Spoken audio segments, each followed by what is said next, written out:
악명 높은 은행 강도가 도시로 왔어요. 그리고 도시 은행금고에서 엄청난 양의 돈이 사라지기 시작했어요.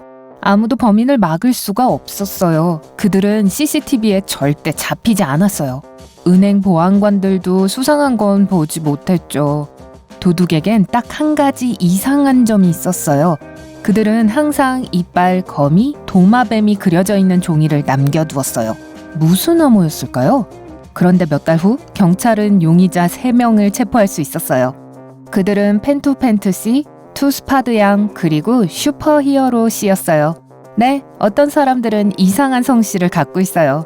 누가 그 악명 높은 은행 강도일까요?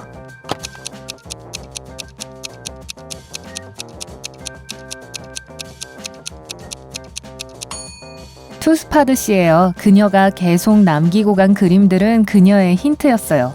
투스, 스파이더, 리자드. 브랜든의 아내 브렌다는 다른 마을에 사는 친구를 방문하러 갔어요. 그녀가 그곳에 도착하면 남편에게 전화하기로 했어요. 하지만 전화 대신 그녀는 남편에게 메시지를 보냈어요. 여보, 모든 게 좋아. 삿 커피가 있어서 아래층에 가. 간단하게 쓰렸고 다음 문자에서 자세한 내용을 확인해줘. 사랑해. 브랜든이 문자를 읽었을 때 그는 스포츠카에 뛰어들어 그의 아내가 갔던 마을로 달려갔어요. 왜일까요?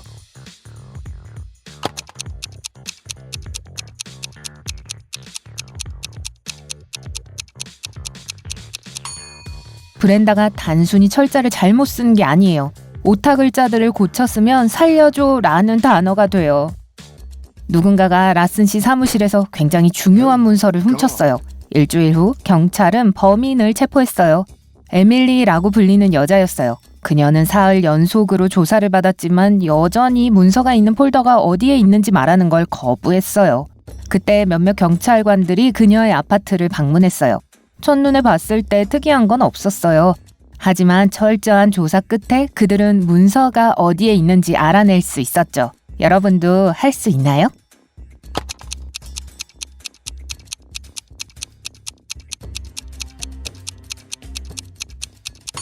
바닥 타일 하나가 헐렁한 것 같아요. 경찰관들이 그걸 들어올려 서류를 찾았죠. 빅토리아가 대학에 들어갔을 때 그녀는 다른 여자인 마리아와 방을 같이 쓰면서 기숙사에서 살기 시작했어요. 빅토리아의 이웃은 남자들에게 매우 인기가 좋았어요. 그녀를 흠모하는 남자가 3명 있었어요. 월터, 네이단, 그리고 제레미였죠. 하지만 어느 날 마리아가 사라졌어요. 빅토리아는 이 사건의 배후에 그 남자들 중 한 명이 있다고 확신했어요. 마리아는 그림 그리길 좋아했고 식탁 위에는 몇 장의 그림이 있었어요. 빅토리아는 그걸 주의 깊게 보았고 누구에게 친구에 대해 물어봐야 하는지 깨달았어요.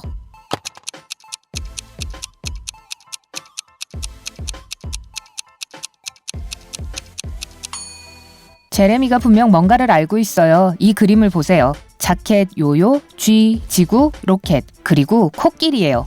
이 물건들의 첫 영어 글자를 조합하면 그의 이름이 되죠. 이 불쌍한 사람 좀 보세요. 자연재해에 꼼짝 못하고 있는 것 같은데요. 토네이도, 홍수 또는 번개 중에서 어떤 걸 골라야 살아남을 수 있을까요?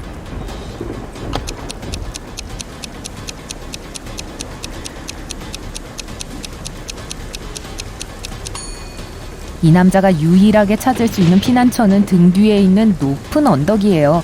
번개 폭풍이나 토네이도 때 높은 지대에 있는 건 아주 안 좋은 생각이에요. 그 말은 남자는 홍수를 선택해야 살아남을 수 있다는 거죠. 칼은 이단과 크리스찬이라는 2명의 다 큰 아들을 둔 부자입니다. 그들은 다 같이 한 집에서 살았어요. 어느 날 칼은 자신의 가장 비싼 고대 중국 꽃병이 없어진 걸 봤죠. 전날 밤 집에 있었던 사람들은 그의 2 아들 뿐이었어요. 칼은 경찰이 개입하는 건 싫었어요. 그래서 아들들과 직접 대화하기로 결심하죠. 그는 이단이 문을 통과해 운전하는 걸 봤어요. 그는 매일 방문하는 제과점을 다녀왔어요. 이단은 그 전날 밤엔 자기 방에서 기타 연습하고 있었다고 했어요. 뭔가 수상한 점은 눈치채지 못했다고 했죠. 크리스찬은 수영장 근처에 있었어요. 그는 아버지에게 이제 알겠다. 어제 이단을 봤어요. 차 뒷좌석에 어떤 상자를 넣고 있었어요. 그 꽃병이었나 보네요. 하지만 칼은 꽃병을 가져간 사람이 크리스찬이란 걸 바로 깨달았어요. 어떻게 알아냈을까요?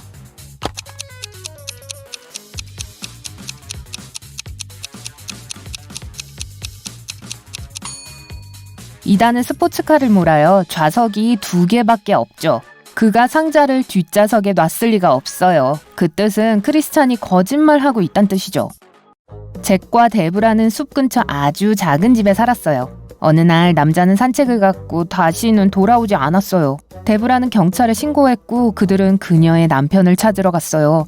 곧 그들은 그를 발견했어요. 잭은 자신 위로 떨어진 커다란 나무 밑에 갇혀 땅 위에 쓰러져 있었어요. 갑자기 나무 뒤에서 낯선 사람이 나타났어요. 그는 소리쳤어요. 정말 끔찍하네요. 근데 놀랍지도 않네요, 진짜. 오늘 아침바람이 너무 강해서 이 나무가 쓰러진 게 틀림없어요. 경찰들은 즉시 그 남자를 체포했어요. 왜죠?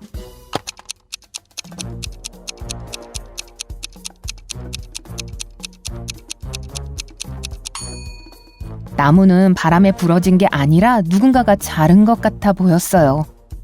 유난히 눈이 많이 오는 겨울이었어요. 아담 데이비스 형사는 자신의 사무실에서 집으로 걸어가고 있을 때 젊은 여자를 보았어요. 그녀는 큰 가방 2개를 들고 있었어요. 웬일인지 형사의 눈엔 이 여자가 의심스러워 보였어요. 그는 그녀에게 다가가 배지를 보여주고 가방에 뭐가 들었는지 물었어요. 아, 저 휴가 가요. 이건 거기서 필요한 물건들일 뿐이에요. 그런데도 아담은 지원을 요청했고 그녀를 체포했어요. 왜죠?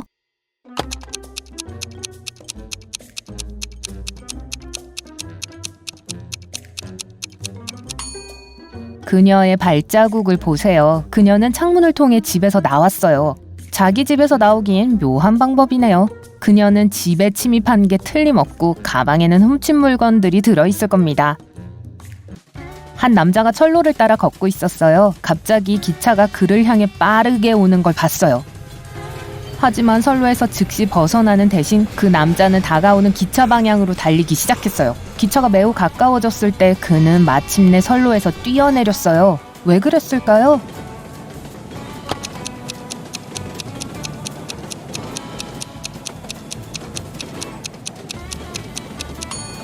그 남자가 기차를 보았을 때 그는 다리 위에 있었어요. 그는 선로를 바로 벗어날 수 없었고 가까운 다리 끝이 다가오는 기차에 더 가까웠어요.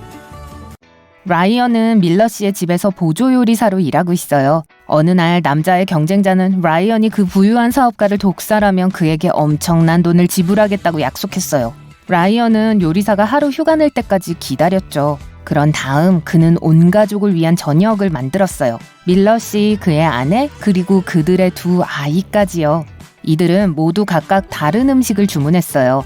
라이언은 사업가가 먹으려고 했던 것에만 독을 넣었어요. 어떤 음식이 밀러 씨의 것인지 맞히면 그를 구할 수 있어요.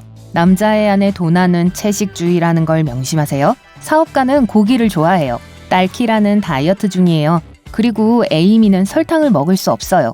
그럼 라이언은 밀러 씨를 위해 어떤 요리를 만들었을까요?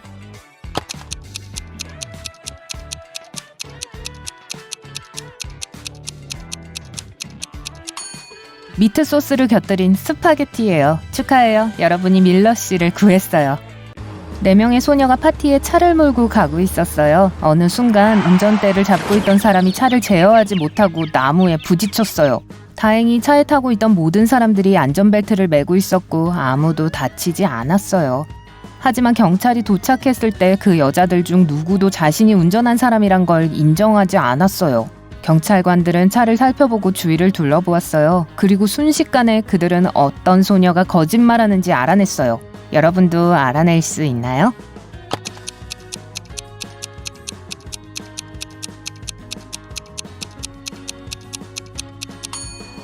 거의 모든 소녀들이 굉장히 높은 하이힐을 신고 있어요. 그런 신발을 신고 운전하는 건 매우 불편하고 안전하지 않죠. 그런데 검은색 드레스를 입은 소녀만이 운동화를 신고 있네요. 그녀가 운전자였어요. 한 수학 선생님이 학생들에게 로마 숫자에 대해 알려주고 있었어요. 그런 다음 그는 학생들에게 한 줄을 그어서 로마 숫자 9를 6으로 만들어 보라고 했어요. 그의 유일한 조건은 학생들이 줄이 끝날 때까지 종이에서 펜을 뗄 수 없다는 것이었어요. 이 일을 완성한 첫 번째 사람은 마크였어요. 어떻게 했을까요?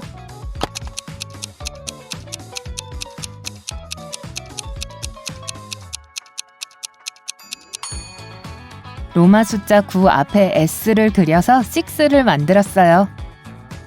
제프리는 억만장자인 할아버지에게 길러졌어요. 불행히도 그는 돈의 가치를 모르는 것 같아요. 노인은 손자 걱정을 했어요. 그는 제프리에게 결혼 때까지 돈 주는 걸 그만두겠다고 말했어요. 그건 제프리의 즐거운 삶도 이젠 끝이란 뜻이죠. 빠른 차도 파티도 클럽도 끝이에요. 다행히도 그 남자가 여자친구를 찾는 데는 오래 걸리지 않았어요. 이들은 데이팅 사이트에서 만났어요. 아만다는 제프리가 꿈꿔왔던 모든 것인 듯 했어요. 똑똑하고 예쁘고 재밌고 심지어 돈도 많았죠. 남자는 그녀에게 프로포즈를 하려고 했는데 무슨 일이 생겼어요. 어느 날 아만다가 그에게 사진을 보냈어요. 그 사진에 그녀는 럭셔리한 차 옆에 서 있었어요. 그 다음에 그녀가 보낸 문자에는 내 새 장난감 마음에 들어? 라고 적혀 있었어요. 그때 제프리는 아만다가 여지껏 자신에게 거짓말을 해왔다는 걸 깨달았어요. 어떻게 알아냈을까요?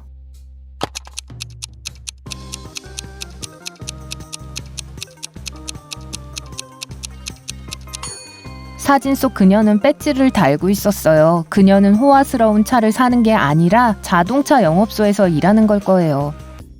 도시에 정전이 있었어요. 그럼에도 버스 운전사는 여전히 길 위에 있는 개를 발견했어요. 그는 동물을 치지 않고 가까스로 제 시간에 멈췄어요. 어떻게요?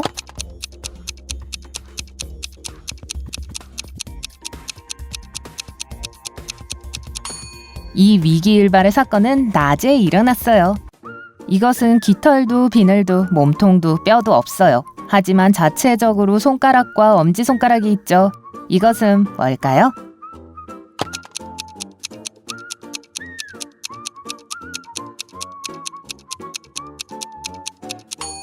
장갑 한 켤레예요.